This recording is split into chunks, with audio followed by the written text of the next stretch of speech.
Welcome, welcome, welcome. I'm Dr. Willie Jolly. And this is Dee Taylor-Jolley. And we are the Jolleys.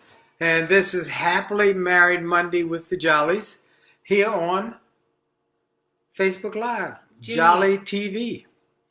So welcome to everybody. For those who are joining us first time, we're the authors of the book, Make Love, Make Money, Make it last. Make It Last. This is the book and the workbook and the audio book. And the live seminar. So we talk about how to stay together happily. That's what we talk about. Absolutely. With the ups and downs. Ups, downs. How to communicate effectively. How to like each other. Yep. How to do that. And how to enjoy the process. So we're glad you're here. We hope you're ready for a great program. We got new. Oh, let's see. Okay, we got new. I got to figure out how to use the new chat. So Facebook Live has new stuff. Yeah, it's made some new. So we have no idea. I have no idea. I have no idea what. So somebody had to help us. Help a brother. He doesn't know. I know. I don't know. I don't know what's going on. How to get the chats going? How do we find out where the new? Okay, so you're moving so fast. Well, there's new configuration. Sure. Oh, here they're on the other side. Oh. Chats. All right. Current. Hey, we got good folks joining us. Sharon Fanto and Cherise and David Robinson. Aww. And Sharon says she loves Audible. We love you, Sharon. And let's see. We're going to put. Cheryl did tell me that we could put a photo in. We'll give you a couple of photos. We're talking about protests. Tonight we want to talk about how is your protest style. Well, the basic question is your protest style helping or hurting your relationship? That assumes that you actually have a protest. Well, that assumes that you do have a protest. So we're going to show you our latest protests. And Black Lives Matter, and we know that the protest has been going on for now 14 days. Here we go. This is my very first protest. First time my sweetie pie has ever protested in her life. So let's see. Where was that chat comment? And we're going to talk about the different ways to protest. She said I could just put it in there and it would just pop in, but that's Did you have to highlight it? Insert an emoji, post a TIFF, post a sticker. Nah. So that didn't work. Okay, so maybe you posted in the comment part. Well, I tried to. All right, so we trying, folks. We trying. Just give us a second. We'll talk while I'm doing this. Okay. All right. I have a quote. You said talk. I have a quote. I knew you had something. If we want to bring about real change, then the choice isn't between protest or politics. We have to do both. We have to mobilize to raise awareness, which is what the protest is doing. And we have to organize and cast our ballots to make sure that we elect candidates who will act on the reforms that we want. And that's from Barack Obama. Okay, let me show y'all, since I can't figure out how to do the protest, just let me show y'all. This is me and my sidekick, my sweetie pie sidekick, protesting Friday night on 16th Street. There were miles and miles of people protesting on Friday night. And then this was, let me show you this one. This is my 100-year-old teacher, homeroom teacher. We were at her 100th birthday celebration. Middle school teacher. Middle school homeroom teacher. And she was out there protesting. 100 years old, and Mrs. Tyrants. And so we'll talk about different styles because this almost got me killed. What was that? Yikes! That's the man you said I gave him a fist bump. Oh, yes. Oh, let's not go there. Let's go back. And then last one is, this is me downtown at Black Lives Matter Plaza where I rode my bike on Saturday. So the general topic is... general topic and the fact that we have different styles. About everything. And Friday night, She was not happy when I got in the car. She was throwing alcohol on me and bleach. If she'd had bleach, tell me the truth. Put that, oh, Lord, you put that alcohol on.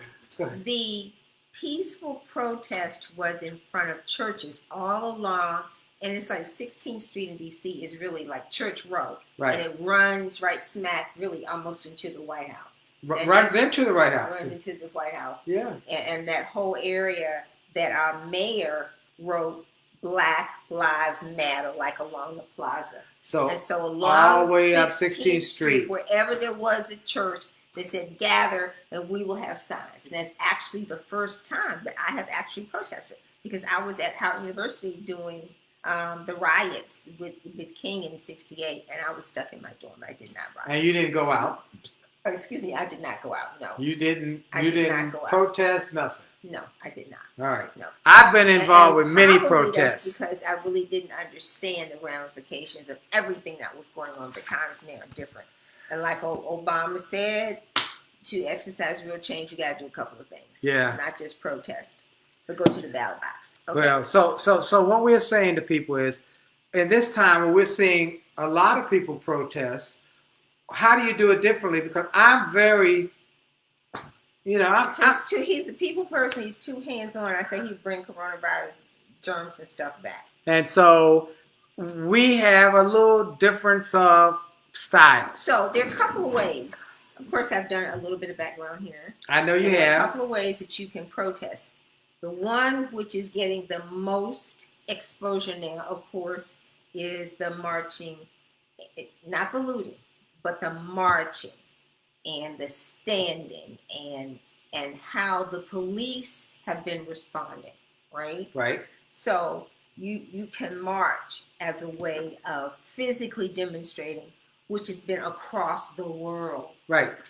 Across. Now you say, what? Maybe there's somebody out there who doesn't know why everybody across the world is protesting and marching. Right. Because we actually saw a human being murdered for 8 minutes and 46 seconds on television. That's what we saw. Well, we said last week, one of my friends called and said when I was growing up, there was a popular song that the revolution would not be televised. Well, it's digitized.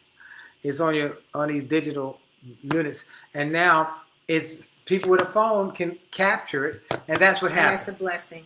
And so they can capture it, because nobody would have believed it. No.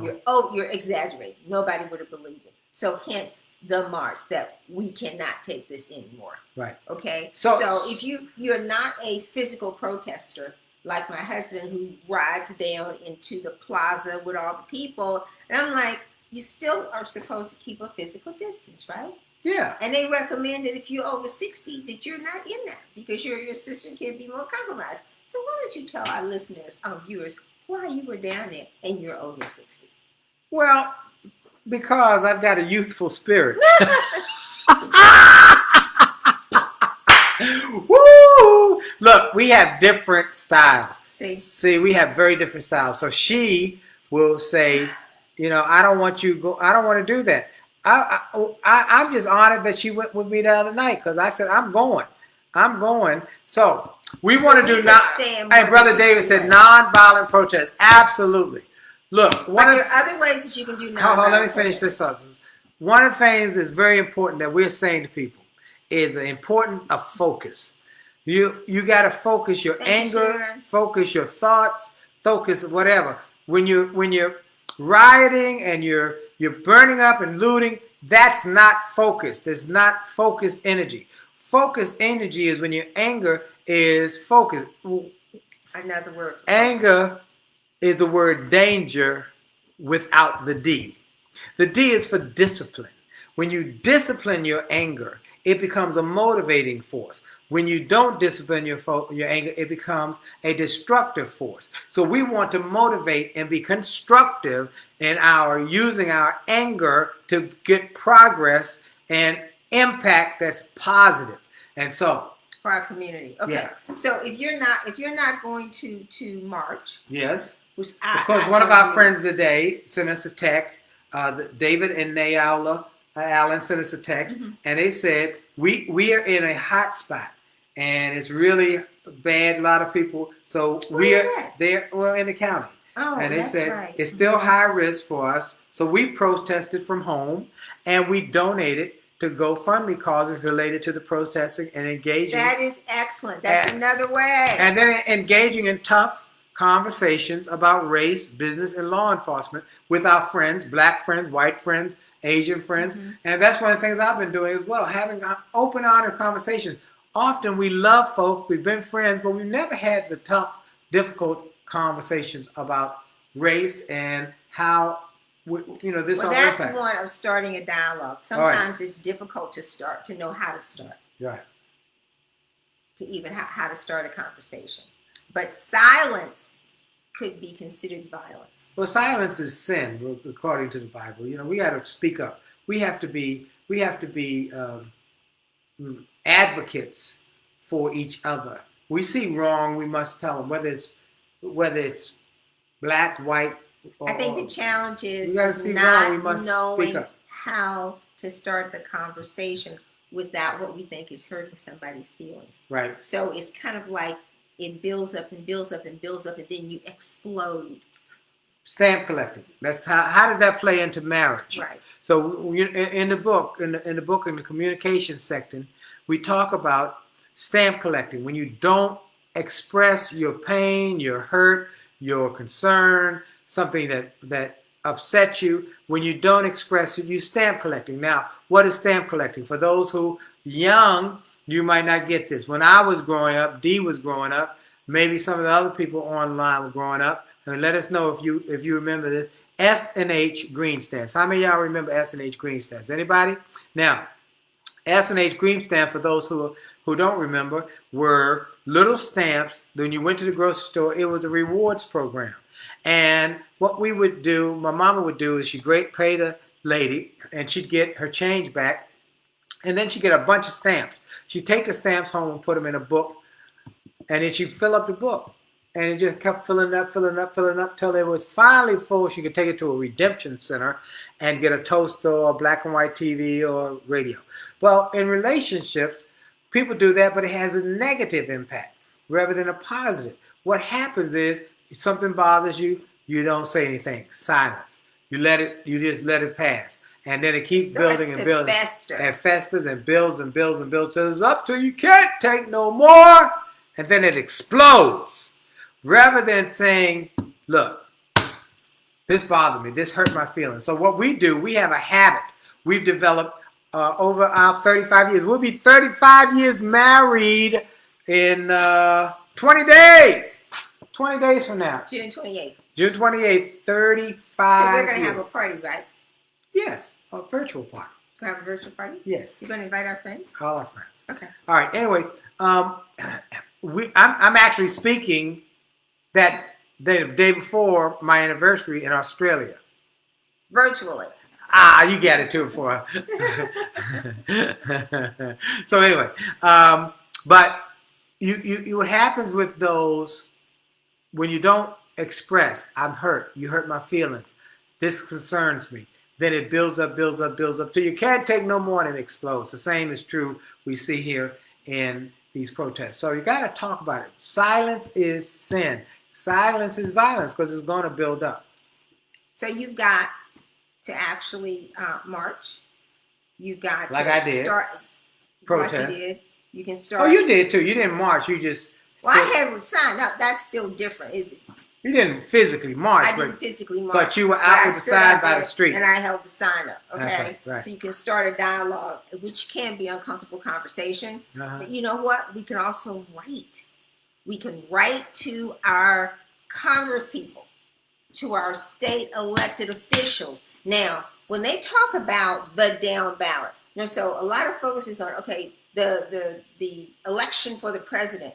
But what is really important, not that the presidential election is not important, but it's called the down ballot. Who are the other people that you can actually talk to and influence? I'm voting for you, or I voted for you. Here's my problem, and I want you to fix it, or I'm going to vote you out, right? So the down ballot are the local elections that you need to be involved with. Absolutely. Absolutely. This is important. This, I think, is a watershed moment. Now, getting back to our topic, which is how do you and your significant other handle these kind of situations? Maybe. So he goes out on the public forum in the plaza and marches. I am one. I deal more with the local politics in terms of having been an ANC. In terms well, they don't know what ANC is. Advisory neighborhood commissioner, which is like a little city council person in a certain neighborhood. That represents 2,000 people right. in a particular area, which also says to be involved, to make phone calls. So I would make phone calls for a person running for office because will you come out and march? No, I'm not going out. No. I'm not leaving my house to do that. No, but I will make. I do. So see how different styles. Yeah. I go out and march. I march for. Remember, I will text people. Those are the things that I do. I've been on protests for the last 40 years. More than that, actually, 45 years or more. I started protesting as a teen on one thing after another. I remember marching in the snow for Martin Luther King Jr.'s birthday with Stevie Wonder leading the march, and my business partner at that point, we had a record deal with CBS Records, and we were right in the midst of all the entertainers and performers and the snow, asking the world to support us in getting an MLK birthday. I've marched for I went to the march for the march on, no. Well, I went to a march on. You were a little one. I went to the second march on Washington. Okay. Yeah, I went to the 25th anniversary. I was a marshal for that. Oh, I was a marshal really? for that. Yeah. I also went to the march for the school where the kids got killed in Florida, and the gunmen, and they had a big rally and march in Washington. I went to that march. So I've been active in this, but that's not my wife's thing. So we have different styles, but I can write my local officials. I can vote. I can call them. I can text them. So everybody doesn't have to do what you did. And then I have to be mindful. Now, this is where we want to get to, where we will, that her style is completely different than mine, and there's certain things she really doesn't like. And I have to be mindful. And that is because of the pandemic, the coronavirus, your right. The fact that he likes close proximity to other people. And you're in each other's space. We won't go through that again. But I try to explain to him how upsetting that is to me when he wants to fist bump. That is what he did. I didn't even think about it. It was really great. The whole time we were holding up the signs, we were out there for like an hour and a half, and we took a knee for 8 minutes and 46 seconds. A knee in the rain. Yeah. On 16th Street. I was at Know Your Man March as well, Moses. That's right. Yes. And my father-in-law, her dad, came up from Virginia, from Hampton. It was him, myself, and my son. 3 generations. And we were there. And it was very inspiring to have men commit to being good fathers. That was a powerful moment. So but at the end of the protest, the thing that he needs to be mindful of, where we're different, is that I don't want him bringing viruses back home. And so long as he can do all he wants to do, but not get close to people, because I'm all up under him when he's at home.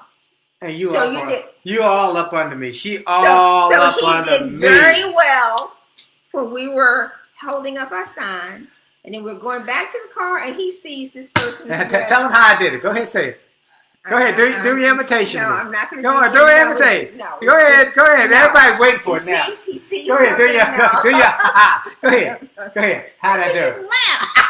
Let's go get this sale. Oh, and then they got a fist. No, they got an elbow under me. I was like, oh my God, this is just horrible. And I was already in the car. She was in the car. I gave her an elbow and then a fist bump him. And then he opens the car door. I'm like, stop. We got bleach. Alcohol. We had alcohol. I'm like, here. Where's alcohol? What? Rub your arms. I said, what? It was upsetting. I hadn't even thought. And then she goes, what did you? I said, do what? I'm not even comprehending what she's talking about. Because I'm a social being. So I just want to hug folks. I want to touch folks. I want to love on all of y'all. Hey, love y'all. I love y'all. And I'm like, you can love from afar, or you die. There you go. There you go. There you go. There he is. Love from afar, or you die. So okay. So we've got what he does, which is in your face, the marching, the touching, all that other kind of stuff that we need not be doing. We can write out public officials. We can call out public officials. We can text if you have their phone numbers. And then the almighty get out the vote. And you can start the dialogue, which can be more difficult because you really have to figure out how to approach people to have a conversation if that is not your normal way of saying, I got to tell you or discuss something that's uncomfortable. So what I did this week, I called some of my friends, my white evangelical friends, and some of the folks I know were Trump supporters. I just wanted to let them know my heart. And some called me, but I called some of them and said, I want to talk for a minute. You got a minute? Yeah. So I just want to let you know that I've been thinking about you because I want to share with you what's going on. And I know, this is a difficult time for everybody. And we just started a dialogue. And then once we start the dialogue, I really share some of the concerns. What are you concerned about? And one of them that said, well, we are talking about the fact that we don't understand that Black lives matter and don't all lives matter? And that's a great entree for me to share my program or my idea. And it's something that I've been sharing with folks that, yes, all lives do matter. But, there's a but. If a house, let's say an arsonist started a fire on a block, and that fire was consuming one house, and you called the fire department. Does the fire department then put water on all the houses because they all matter? Or does it focus on that house that is now burning down? Well, Black lives matter because we've seen our houses are burning down. Black men getting killed for a $20 bill. He was unarmed. He was unarmed.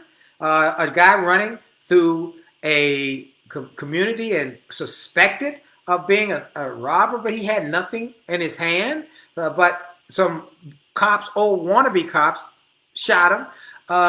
A young kid with a hoodie on his head, eating some Snickers and a soft drink, coming from the grocery store in a new area, and somebody follows him.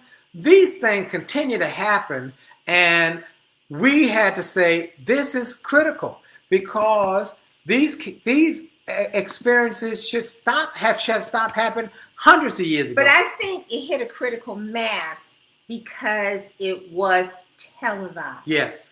Everywhere around the world. Now here is the next point. I love her. I want to take Jill said I get paralyzed in speaking out of fear that I will say something the wrong way or won't have the right response to a question or challenging comment. I'm quickly getting over that fear because I realize not speaking up is worse than not being able to have the right correct response. Absolutely right, Jill. It's speaking up and sharing your heart. But I think it gets to be easier. The hardest Thank you, Jerry Lee. I see you there. God bless you. The hardest part is to stop. Is to start the conversation, which then takes me to another way that we can communicate our displeasure is by educating ourselves and others. Well, I'm a former educator, so I'm always interested in education. She has been sharing, and because I'm the only one she gets to talk to. Okay, come on, you don't have to. Let me just share, for example. Talk about Rosewood real quick. You got to talk about Rosewood. Well, can I go down all right, list? But you're not. Okay. Okay. So, the education, a lot of the not understanding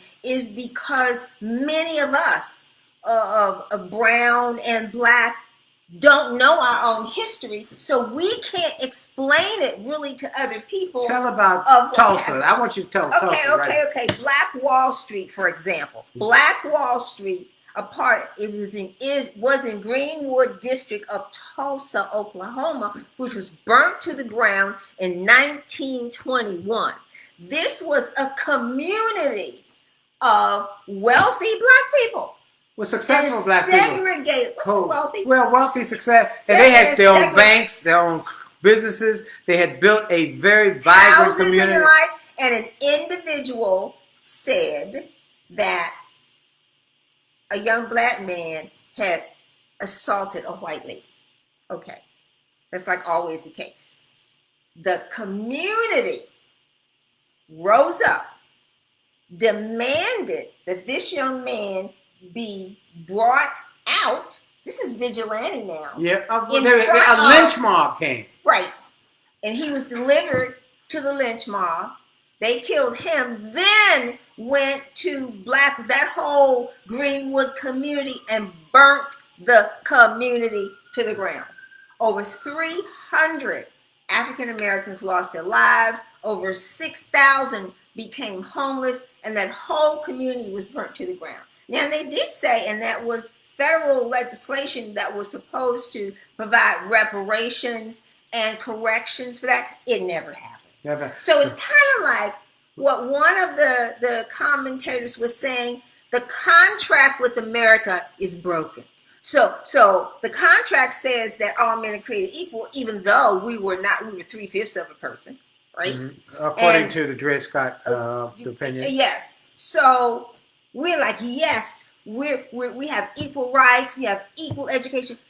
That's not the case. Right. Because even when discrimination ended in 1863 and the slaves were free, they could not read. Right. So if you're free and the only thing you know is to till the land and you can't read, what are you going to do? Do what you know. You do go right back. So let me encourage people to, when you get a chance, when this pandemic is over, go to Tulsa. They have a museum there. But right online, go to Black Wall Street. Yeah, you can look it up online. It is so a tremendous story. Yeah. But it shows that, and no one was persecuted. No one was prosecuted. No one, I mean, not persecuted. No one was prosecuted, and no one was held accountable for killing all these people and burning their homes to the ground. And these black people, nor their families, nor their ancestors ever got compensated for everything that. So this is happening over and over. It takes different forms, over like again. To George Floyd. Black Lives Matter. We gotta put the water where there's a fire, and it has to be quenched, and it has to be taken care of now. Because most of my white friends who I've talked to didn't understand when I said the talk. We have to have the talk with our children. And what's the talk? They say, sex talk, birds and bees. No, don't text and drive. No, don't drink. No. When the police what did it do when the police pull you over? We know you're gonna get pulled over. My lawyer's son. What do you do? Let me drill you on what to do when the police will pull you over. They're gonna pull you over.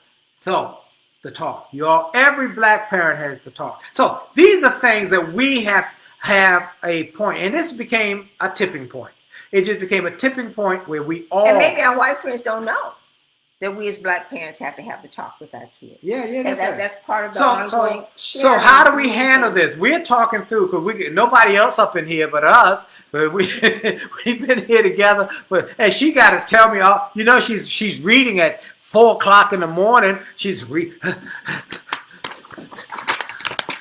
8 o'clock at night. Also be careful. And then she got to tell me about everything. Also be careful about the media that you listen to and that you view. Yes. Okay? So get more than one perspective, because we do have fake news. Yeah. All right? So we are really committed to helping people through not only the marriage challenges and communication, which we see as a problem in a lot of folks, but also in terms of this crisis moment with the pandemic. We've talked about the fact that she's much more a germaphobe than I am, and she's more. I'm much more. But I'm working at educating. I'm much more that he doesn't always proactive in terms of being an activist. And she's coming along with me now with the event the other day. And finally, we are also mindful economics. And the fact that I've told people, it wasn't for my wife putting away money, because I'm a risk taker, we wouldn't have had money when this economy went south. And so I give God the glory for that. Look, here's the one thing we want you to realize about the word crisis. Crisis is taken from the Greek word kriskos. Kriskos. And Criskos means that there's great danger. But I love what the Chinese say about crisis, that there is great danger, but great opportunity. And always look how we prepare for the next opportunity. So we have to prepare for the next opportunity, for Start the next preparing now. Because it's going to come, which means save before you invest. Make sure they used to say, like 3 months worth of savings. Oh, you know that's not enough. You better have a year. So you say, well, I don't have a year. I don't have it. A great time to start. Start now. 10% of money every pay. What we tell you is this. First, out of $1, a dime to tithe, a dime to save, and a dime to invest. Do that consistently, and you will start to prepare for the next crisis. There's one coming down the road. We don't know when it's coming, but we know it's coming because our history shows us every decade there's a crisis. We just want to make sure when the crisis comes in your marriage, in your relationship, that you've prepared. You know, I love what Cynthia Murray said. I was on her TV show yesterday. She said, people in hurricane areas prepare for the hurricane before it gets there. They have hurricane shades put on their windows. They have hurricane storm doors. They have the hurricane preparedness. People in earthquake are now building that are earthquake proof because they know it's coming. In your marriage, there's a crisis coming down the road. I don't know where it is, but start preparing. Start talking. So start you're building loving, your relationship. Building on your relationship, your communication, your patience. I love you. You're so sweet. She's so patient. She's patient with me. Look, we got he uses all the right words 20 days to 35 years, and actually that'll be almost 40 years of being together. Lord have mercy. Lord have mercy. I'm not that old. I was a pup. Just a pup. Look, we're overtime. We got to go. Jolly out. Hey, y'all go to jollymarriage.com. Get a free chapter for the book.